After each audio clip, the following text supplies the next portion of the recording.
him off so he can sleep. Doc and Chickie Williams were to the legendary WWVA Wheeling Jamboree what Roy Acuff was to the Grand Ole Opry.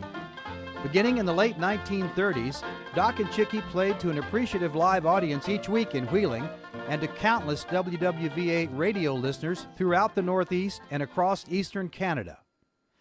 Thanks to their popular radio broadcasts, personal appearances, songbooks, and recordings, Doc and Chickie Williams became one of the most recognizable and best-loved country music groups in North America. Born Andrew Smick in Cleveland, Ohio in 1914, Doc was raised by Slovak immigrant parents in the coal mining community of Tartown, Pennsylvania, where he learned to play the cornet, accordion, harmonica, and guitar.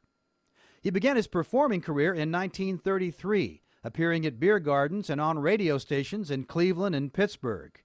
He adopted the name Doc Williams in about 1936, and in 1937 brought his group to WWVA. Doc Williams and the Border Riders Band found instant popularity with their mix of sentimental country music, Western stylings, and Eastern European-style polkas, such as Doc's own Mary Maiden polka. Jessie Wanda Croup was born in 1919 in Bethany, West Virginia. Her father was an accomplished old-time fiddler, and her grandfather sang old folk songs.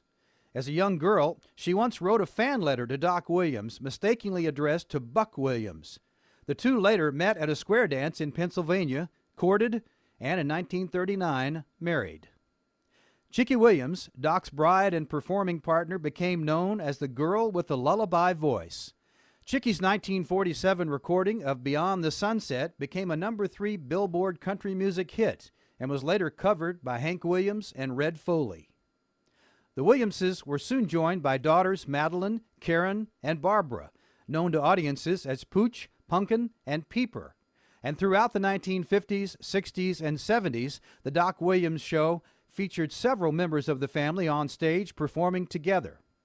Doc and Chickie also became successful entrepreneurs, operating an airport, country music park, record label, publishing company, and souvenir shop. Over the years, Doc sold more than 200,000 copies of his guitar instruction book, enough to send his girls to college.